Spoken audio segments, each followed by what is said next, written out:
Assalamualaikum warahmatullahi wabarakatuh. Waalaikumsalam warahmatullahi wabarakatuh. Alhamdulillah wassalatu wassalamu ala sayyidina Rasulillah sayyidina wa maulana Muhammad ibn Abdullah wa ala alihi wa sahbihi wa mawalah. La haula wa la quwata illa billah, amma ba'du. Saudara-saudara kaum muslimin rahimakumullah. Jelasnya Islam menganjurkan kita untuk mengingat mati guna maksud-maksud yang positif, supaya orang lalu sadar hidup ini cuma sebentar. Maka mumpung hidup, nah ini mumpung, tapi mumpung yang baik. Mumpung hidup, maka hidup yang singkat ini harus saya pergunakan dengan sebaik-baiknya, melakukan kebajikan yang sebanyak-banyaknya, menjauhkan rasa malas, menunggu keajaiban yang datang dari langit, berleha-leha, bermain-main, sementara maut kalau dia datang tidak pernah main-main. Pantas kalau seorang penyair bernama Syauqi memesankan, tazawwad bittaqwa fa innaka la tadri idza hanna al-lailu hal ta'ishu ila al-fajri kam min sahihin mata min ghairi illatin wa kam min alilin 'asha hinan min ad-dahri. Persiapkan dirimu dengan takwa, sebab kamu tidak tahu apabila malam datang kamu masih bisa hidup apa enggak besok pagi. Apa ada jaminan saudara yang kumpul di depan saya malam ini besok masih bisa hidup? Tidak. Ada jaminan? Tidak. Tidak ada sama sekali. Kam min sahihin mata min ghairi illatin. Berapa banyak orang sehat mati nggak pakai sakit lagi. Sebabnya kadang-kadang ringan saja. Ada yang cuma jatuh di kamar mandi mati. Ada yang cuma ketiban pensil. Iya, kalau ketiban pensil 3 peti masa nggak mati. Ta'addadatil asbab wal mautu wahid. Sebabnya boleh jadi macam-macam, tapi mati satu juga, yaitu mati. Dia seperti kelapa yang terlalu tua jatuh ke bawah, yang kembang baru keluar pun jatuh ke bawah. Itulah mati. Dia datang menjemput yang bayi, dia datang mengambil yang anak-anak, dia datang juga kepada yang remaja, kepada yang dewasa, kepada yang tua sekalipun. Jangan yang remaja lalu berpikir, gua rasanya masih jauh banget mau mati. Ini sesuatu yang pasti yang kita tidak pernah diberitahu kapannya. Kalau dikasih tahu kapannya kan kita bisa. Umpama malaikat maut datang ke rumah saya, saudara Zainuddin kau mati 80 tahun lagi. Wah, saya kan berhitung, masih lama, poya-poya aja dulu Tapi ini tidak pernah diberitahu kepada kita. Lantaran tidak diberitahu itulah kita perlu bersiap-siap dengan selalu mengingat-ingat mati yang mendorong kita untuk berbuat positif. Satu contoh peringatan mati yang mendatangkan positif pada peristiwa ketika turun perintah hijrah. Ketika di Mekah sudah terpepet turun perintah hijrah. Ini sahabat yang berangkat hijrah, jangan dikira semua bulat hati. Ada yang mikir, kalau saya hijrah berangkat dari Mekah ke Madinah, nanti di tengah jalan dicegat oleh kafir Quraisy lalu dibunuh, mati saya. Takut mati. Allah peringatkan, kullu nafsin za'iqatul maut. Kamu disuruh hijrah saja takut mati, padahal kamu tahu semua yang hidup bakalan mati. Diam saja di Mekah mati, hijrah ke Madinah pun akan mati. Mendengar ayat ini, Sayyidina Umar bin Khattab seperti dibakar semangatnya. Kalau sebagian sahabat hijrah sembunyi-sembunyi, beliau mau hijrah itu malah bajingan Quraisy dikumpulkan dekat Ka'bah. Pidato, ya ma'syara Quraisy, dedengkot Quraisy, dengerin, Besok pagi yang namanya Umar bin Khattab mau hijrah dari Mekah ke Madinah. Siapa yang kepengen kepalanya berpisah dengan badannya, persilahkan cegat Umar di jalanan.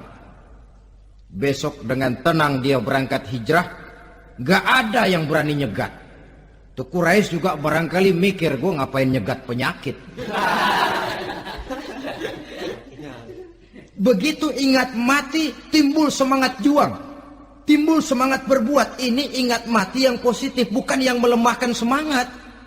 Dah jangan kerja rajin-rajin dah, lu bakalan mati. Ini ingat mati yang salah pasang. Ingat mati seharusnya mendorong manusia untuk berbuat lebih tekun. Allah memberikan peringatan. Qul innal mauta allazi tafirruna minhu fa innahu mulaqikum. Katakan, maut yang kamu akan melarikan diri daripadanya, yang kamu takuti benar dia pasti akan datang menjemput kamu. Saudara-saudara hadirin yang saya hormati, datangnya memang tidak kita harapkan yang namanya maut, tapi sekali dia datang tidak ada pintu tempat kita lari. Dia memang tidak pernah kita undang, tapi sekali dia datang mengetok pintu, kekuatan apa yang bisa menolak? Dia sebuah tanda seru dalam kehidupan. Apa yang menyebabkan orang takut mati? Pertama barangkali karena dia tidak tahu bagaimana kehidupan sesudah mati. Alam kubur gelap, alam akhirat gelap. Sehingga dia bingung, lantaran bingung lalu jadi takut. Yang kedua boleh jadi oleh bayangan-bayangan dosa yang pernah dia kerjakan di dunia ini. Kerjanya cuma menumpuk dosa.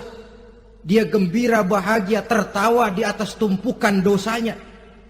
Merasa segan berpisah dengan seluruh kehidupan ini.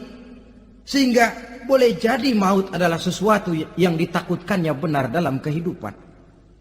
Tapi bagaimanapun takutnya, tidak ada tempat lari dari dia. Dalam ayat lain Allah jelaskan, Aynama takunu yudrikumul mautu walau kuntum fi burujim musayyadah. Di mana saja kamu berada, dalam benteng yang paling tangguh sekalipun, maut pasti akan datang menjemput kamu. Nah, bagaimana caranya maut datang menjemput kita? Bila datang dia, sang malaikat pencabut nyawa, malaikat Israel namanya, hendak mengambil roh kita. Dalam suasana macam begitu, di akhir kehidupan dunia, dalam berhadapan dengan sakaratul maut, terbagilah manusia dalam dua bagian besar. Pertama, yang menghadapi sakaratul maut itu dengan husnul khatimah, baik di akhirnya, sehingga pada saat rohnya berpisah dengan jasadnya, kelihatan dia seperti senyum, mukanya cerah. Bahkan sebelum itu boleh jadi dia sempat meninggalkan pesan-pesan yang baik.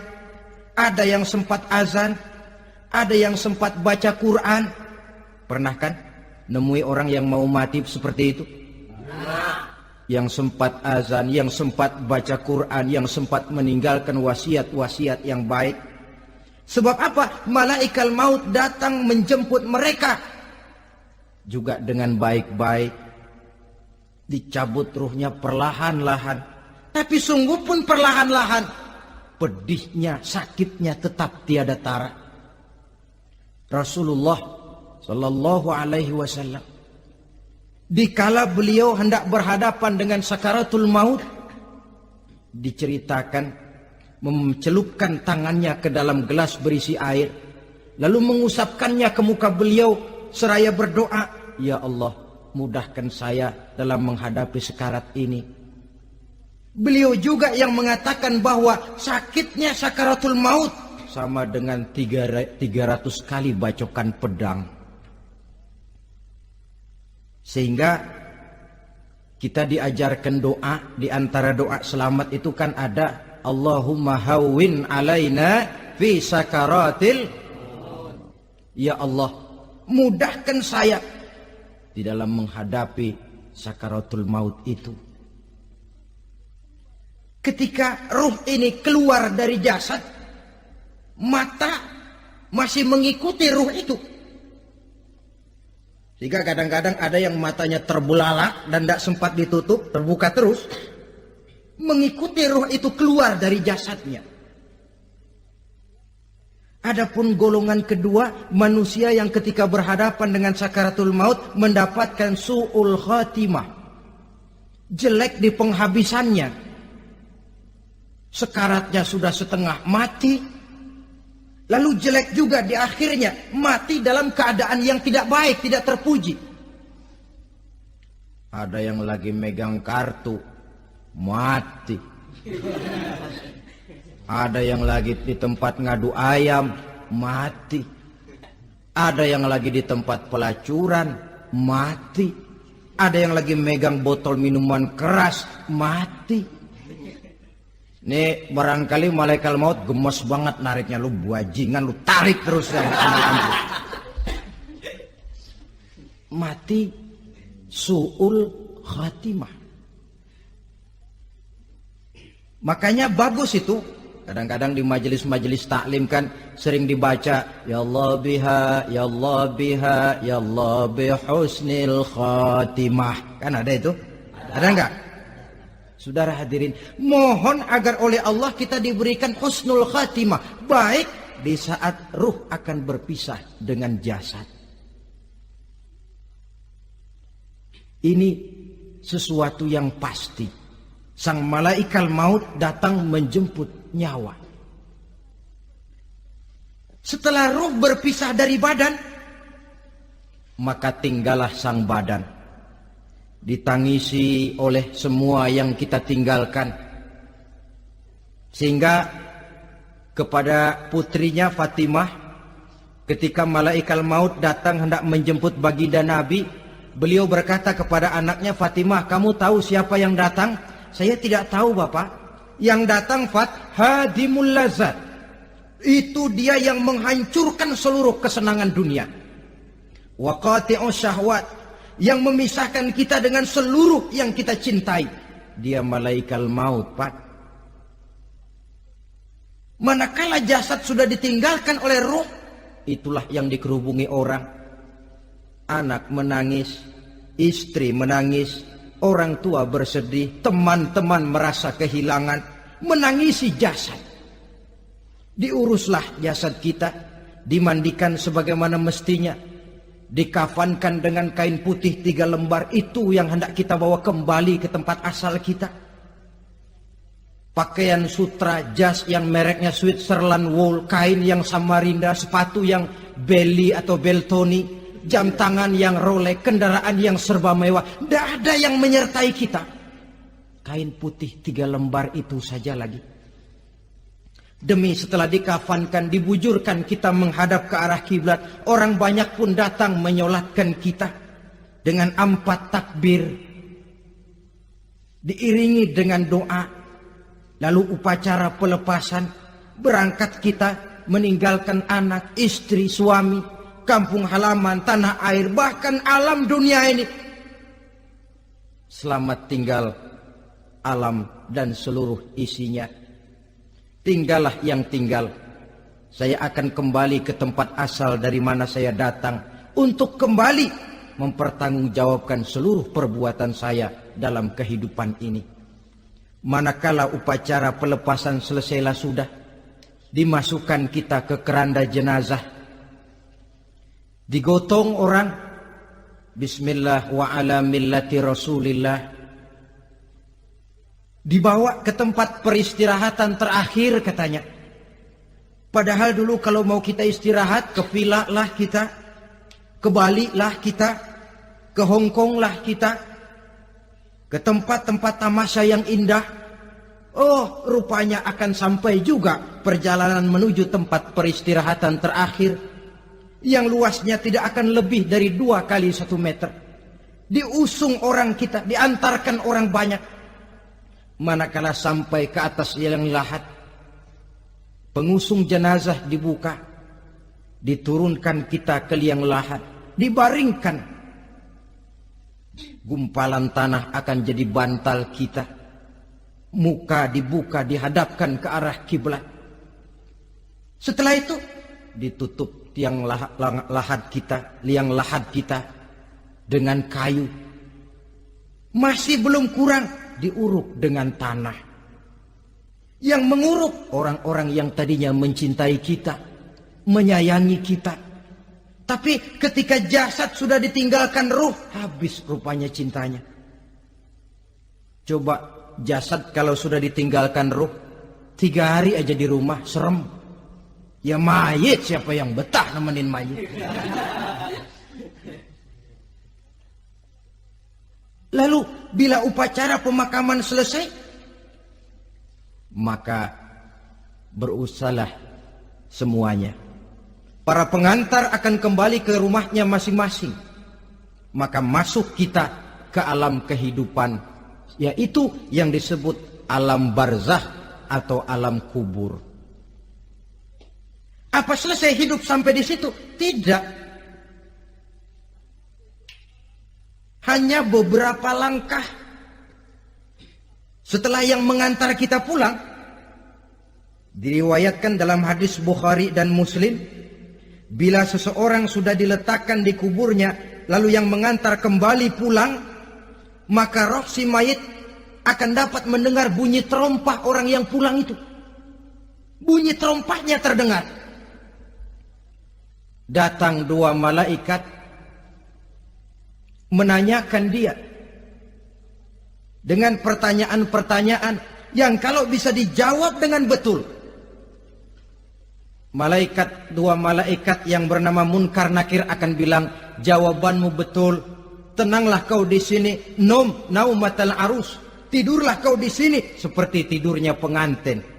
Orang yang baik-baik di alam kuburnya akan mendapat nikmat kubur. Sehingga masa penantian yang lama, sebab jangan lupa, kita masuk ke kubur itu kan menunggu sampai datangnya hari kiamat.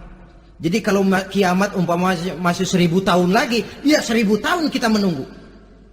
Orang yang baik-baik, penantian di alam kubur, kata malaikat, naumatal arus. Tidurlah kamu seperti tidurnya pengantin. Bagaimana sih tidurnya pengantin? Nggak berasa. Iya, kata anak sekarang, endah aja udah. Begitu mendusin pagi, kata lakinya, malam sebentar bener ya Neng. Sebentar betul katanya malam. Iya tentu saja tidak terasa. Kenapa? Dia tidak pernah memikirkan waktu. Terbawa oleh kenikmatan dan kelezatan yang dirasakannya dalam kehidupan. Tapi orang kafir, orang yang dosanya bertumpuk, tidak sanggup menjawab pertanyaan 2 orang malaikat, maka dia akan mendapat azab di alam kuburnya terus menerus siang dan malam sampai datangnya hari kiamat. Ibarat maling ayam ketangkep, belum masuk pengadilan udah digebugin duluan. Kan begitu kan? Ada maling ayam nggak di sini? Nah, itu yang nyaut tadi pengalaman itu. Di sidang belum, divonis belum, digebugin babak belur. Saudara hadirin, maka alam kubur bisa merupakan raudhatun min riyadil jannah. Taman di antara taman-taman surga, pun juga bisa merupakan hufratun min hufarin niran, menjadi liang daripada neraka. Ada lagi riwayat yang dari Imam Muslim yang diperoleh dari Zaid bin Sabit. Zaid bin Sabit cerita, satu hari kami bersama Rasulullah sallallahu alaihi wasallam berada dalam kebun kepunyaan Bani Najjar. Rasulullah sedang duduk di atas keledai. Tiba-tiba entah bagaimana itu keledai terkejut, kaget, berontak, hampir Rasulullah jatuh. Rasulullah kemudian bertanya, rupanya di kebun itu ada kuburan tua, 5 atau 4 kuburan. Rasulullah lalu bertanya, saudara-saudara ada yang tahu nggak ini kuburan siapa? Nggak ada ya Rasulullah. Memang kenapa? Ini penghuni kuburnya lagi disiksa oleh Allah. Andai kata boleh saya mohon kepada Allah supaya kamu dengar seperti yang saya dengar. Andai kata saja kamu kuat mendengarnya, saya pasti akan berdoa. Tapi sayang, saya yakin kamu pasti tidak akan kuat mendengar mereka mendapat azab di kuburnya. Hadis sahih riwayat Imam Muslim dari Zaid bin Sabit. Kehidupan di alam barzah.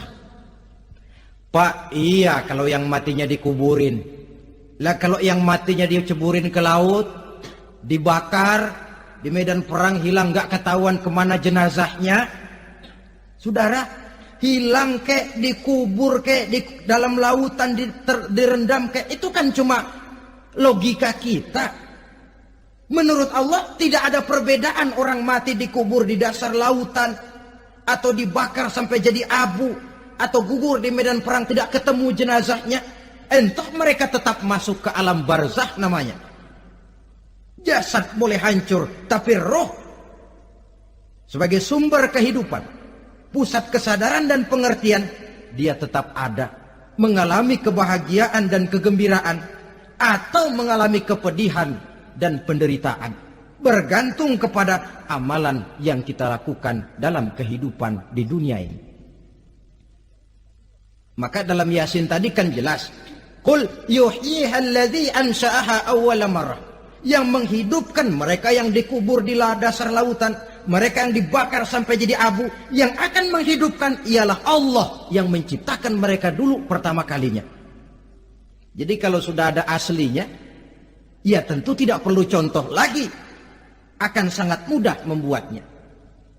Orang tua kita, keluarga kita yang sudah berpulang, mereka di alam barzah sekarang ini bisa mendapat nikmat kubur, bisa mendapat azab kubur, bergantung amalan mereka dalam kehidupan di dunia ini.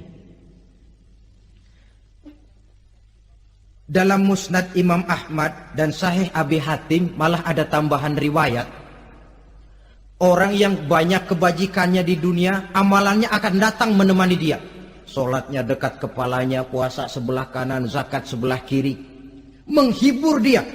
Malahan dikatakan berbentuk orang yang cantik menemani dia di alam kuburnya. Aneh, dia tanya, man anta lam ara fid dunya ajmal minka. Siapa kamu? Di dunia ini belum pernah saya melihat orang secantik kamu. Dia jawab, ana amaluka saleh. Saya adalah amalmu yang soleh yang kau kerjakan waktu di dunia. Saya sekarang diperintahkan untuk menemani kamu di sini. Alhamdulillah. Sedangkan amalnya yang jahat akan datang dalam bentuk yang menyeramkan menemani dia di sana. Bayangin deh, di kuburan ditemenin yang serem-serem. Sama juga di dunia. Di dunia, kalau kita di tempat gelap ditemenin orang cakep, enak nggak? Wah, pengalaman. Tapi coba bayangin, sudah tempatnya gelap, yang nemenin jelek nggak ketulungan, gerah kita. Nah, saudara hadirin yang saya hormati, lalu bagaimana tempat arwah-arwah yang sudah kembali menghadap Allah yang disebut mustaqarrul arwah itu? Macam-macam tingkatannya sesuai dengan profesi dan amalannya waktu di dunia. Ada roh-roh itu yang setelah pisah dengan jasad, artinya mati, ditempatkan di tempat yang disebut a'la iliyin, tempat yang tertinggi. Siapa ini? Arwahnya para nabi dan para rasul. Ini fi a'la iliyin, di tempat yang tertinggi. Arwahnya para nabi, arwahnya para rasul. Dan karena kita bukan nabi, bukan rasul, ya jangan mimpi dapat tempat fi a'la iliyin, kecuali kalau Allah menghendaki. Itu hak prerogatif Allah. Tapi kan tidak adil kalau Allah melakukan itu. Ini kelompok roh-roh yang masuk golongan VIP. Wah, the first class. Para nabi, para rasul. Lalu ada pula roh-roh itu yang setelah pisah dengan jasadnya diumpamakan seperti burung-burung hijau yang berterbangan di perkebun-kebunan surga. Roh siapa mereka ini? Rohnya para syuhada, orang-orang yang mati syahid gugur membela agama. Nah, ini bedanya orang mati syahid dengan pahlawan ya. Apa bedanya syuhada dengan pahlawan? Kalau syuhada, orang yang gugur membela agama, niatnya karena Allah, mati syahid. Kalau pahlawan, orang yang gugur membela negara, orang yang dianggap berjasa kepada pemerintah. Klimaksnya, kalau orang mati syahid, jelas surga. Tapi pahlawan, belum tentu surga. Kenapa? Bergantung kepada negara macam apa yang dibelanya dan pemerintah model mana yang dibelanya. Di negara-negara komunis misalnya, banyak nggak pahlawan? Banyak. Dengan sekian tanda jasa yang mati di medan perang dan sebagainya. Kira-kira pahlawan komunis masuk surga nggak? Ya, kalau pahlawan komunis masuk surga, kita nggak kebagian kapling di surga barangkali. Inilah bedanya pahlawan dengan orang mati syahid. Kemudian ada pula roh itu yang tertahan di pintu surga. Tertahan di pintu surga. Ini seperti tadi, orang yang mati syahid tapi masih ada kaitan di dunia. Rasulullah pernah ditanya orang, ya Rasul, kalau saya maju ke medan perang bela agama, mati syahid, apa saya masuk surga? Iya, masuk surga. Kecuali kata Nabi, kalau masih punya utang. Nah, tertahan di pintu surga. Ada pula roh itu yang tertahan di alam kuburnya. Ini umumnya seperti tadi itu. Ada mempunyai dosa, mempunyai kesalahan, sehingga merasakan azab kubur. Ada juga roh itu yang tertahan di permukaan bumi. Mereka yang dalam hidup selalu menumpuk dosa-dosa yang besar, meninggal sebelum keburu untuk bertaubat. Saudara hadirin yang saya hormati, inilah yang kita khawatirkan. Sebab jikalau pada saat roh sudah datang, jikalau saatnya roh datang berpisah dengan jasad, menemukan sakaratul maut, saat itu taubat sudah tidak akan ada gunanya lagi. Masuk ke alam kubur, mendapat azab kubur sampai datangnya hari kiamat. Berapa lama di alam kubur ini? Menunggulah kita sampai datang saatnya kiamat. Nah, saudara-saudara, apa tanda-tanda hari kiamat? Kapan dia akan datang? Bagaimana hal ihwal manusia pada saat terjadi kiamat? Bagaimana alam ini? Bagaimana perhitungan di padang mahsyar? Insya Allah akan saya ungkapkan pada bagian kedua dari ceramah ini. Insya Allah kita akan lanjutkan pembicaraan ini sampai kepada terminal paling akhir, surga dan neraka. Inilah saja pertemuan kita pada kesempatan kali ini. Terima kasih banyak atas segala perhatian. Mohon maaf atas segala kekurangan. Wabillahi taufiq wal hidayah. Wassalamualaikum warahmatullahi wabarakatuh.